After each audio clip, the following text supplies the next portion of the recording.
What's going on, y'all? Thanks for checking in with Callie. Please like, subscribe if you haven't. I said I'd be pissed if the Clippers didn't win this game, and I'm ultimately pissed. I can't lie. This is a very horrible outing. And I said in my video as of yesterday that there is a chance that, Paul George and James Harden would lay an egg in a game like this. And they fucking did. They fucking played horrible.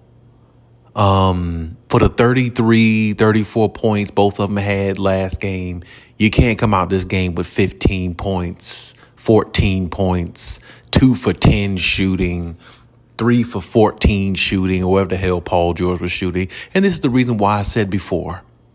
All these idiots and all these people out there saying all these negative things, and the media just saying, oh, they play better without Kawhi Leonard, this, and that. No, they don't. The only reason why they lost those 2 games because Kawhi wasn't in rhythm. If Kawhi is in rhythm, they play better with Kawhi. Honestly, they play better with Kawhi regardless, because in the 2 games that they lost with Kawhi Leonard, they didn't get blown out by no 20, damn near 30 points. I mean, this game was 89 to 118 at one point. That's damn near 30 points. I mean, you wouldn't be down 30 points with Kawhi Leonard in there, ailing or not. You wouldn't be down 30 points. His presence alone would keep the game close enough. And Paul George had 7 points. Kawhi had 9 points the last game Kawhi played. And James Harden was off that game. They didn't lose by no 30 points. They lost by, 5 or 10 points, give or take. They didn't lose like they didn't even show up at all. They just looked like a team that was out of rhythm, out of sorts. The way they look tonight, after halftime, they look like a team that didn't even belong out there. And I feel like Ty Lue just waved the white flag, threw in the white, basically just threw in the towel, because he knew after going to the fourth quarter, Paul George was stinking up the joint.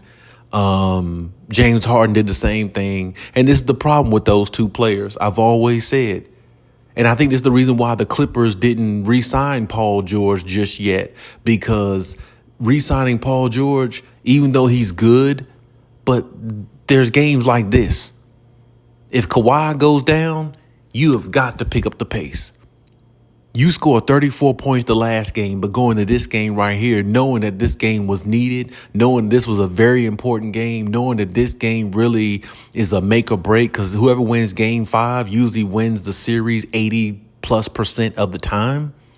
And you got James Harden and Russell Westbrook, who didn't play fairly well. I mean, they have enough to beat Dallas without Kawhi Leonard.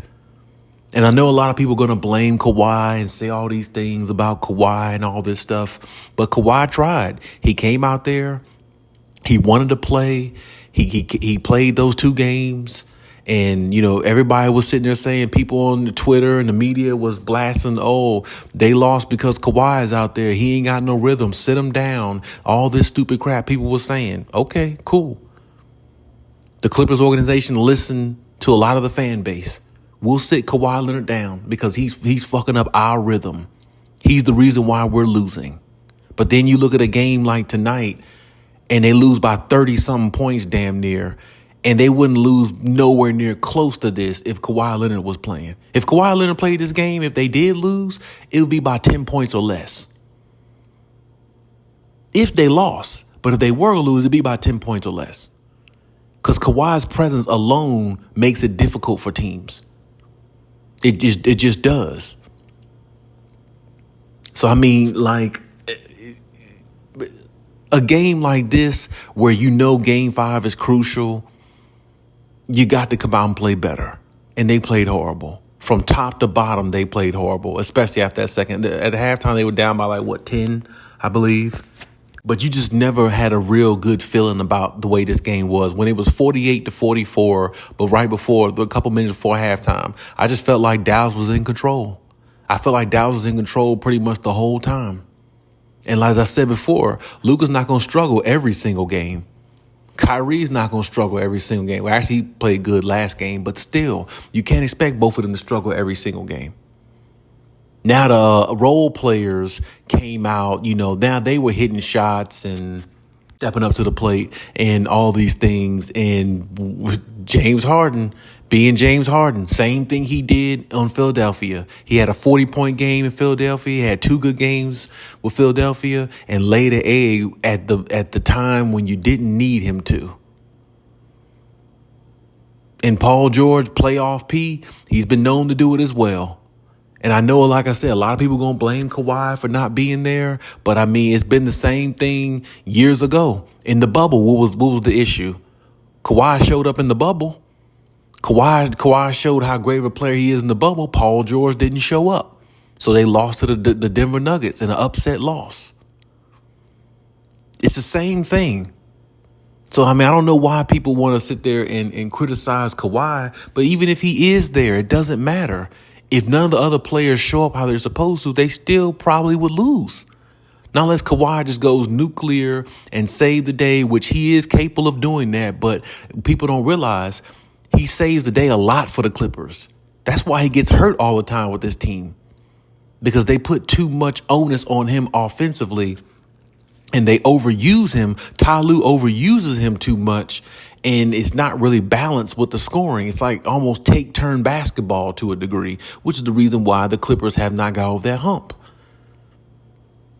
It's not a fluidity in the offense. It's a lot of take-turn basketball. It's a lot of isolation basketball. It's even like that when Kawhi is around. That's why I think the overusage of Kawhi is really what gets him hurt a lot. Because other teams knew how to manage him a lot better. Even Nick Nurse on the damn Toronto Raptors knew how to manage Kawhi. You can get the best out of Kawhi if you can get everybody else to do their part and don't put every single thing on him, except in the playoffs is when you put it all on him, because that's when he wants to take that load and that's when he's really ready for it. But during the season, he should be able to coast during the season, kind of. But you can't coast with this team because Paul George, his second best player, is not reliable. He's never really efficient, and he doesn't seem to have too many back-to-back good, efficient nights scoring, whether in the playoffs or even in the regular season. I mean, he's a streaky shooter, so he has his moments, but in moments are not good enough. You need consistency, and that's something James Harden and Paul George don't seem to have in them. And like I said, there's enough talent on that floor to beat Dallas in L.A. without Kawhi Leonard. And that's why I said last game it was kind of scary because they had a 30-point lead and Dallas wiped it away. They came back and took the lead with 2 minutes to go in the fourth quarter. That's scary. That's scary for the Clippers. All the good things they did last game, they almost lost that game. But they did find a way to pull it out, so good. But this was like the Clippers game 7, and they dropped the ball. So now you got to go back to Dallas. You got to hope you regroup well. You hope your game plan is sharper. I guess you got to hope that Kawhi Leonard actually tries to suit up also. I mean, just because. Now, Kawhi going out there with no rhythm at all after he done took off 2 games again, I don't even know if it's worth him even going out there. I really don't. But I know a lot of people are going to say, oh, he needs to be out there. Why? Why does he need to be out there? So you can sit there and say, oh, they couldn't win because Kawhi Leonard was in the lineup? You just said that a few days ago. And then the Clippers organization listened to the fans and the media and removed Kawhi and said, hey, we're doing what's best for you. And Kawhi said, no, I'd rather be out there with my guys. But they're making a decision for Kawhi because they're listening to the media and they're listening to the fans. They're listening to all the wrong people besides the player himself. If anybody's game is fit enough to go out there and play being kind of hurt, it's Kawhi because he doesn't use much athleticism. He's more like he knows exactly what he's trying to do offensively, scoring. He's not like a Giannis or something like that where he's jumping all over the place. He's not that type player, so he can probably find a way to manage on the knee. But of course, I know they don't want the knee to get any worse, but still, He wanted to be out there. But the organization made the decision not to put him out there because he's messing up the rotation and the chemistry of the team, and they're good the way they are. And you got Stephen A. Smith, a dumb son of a bitch, sitting there saying, "Oh, they play better without Kawhi." Well, how does he look now?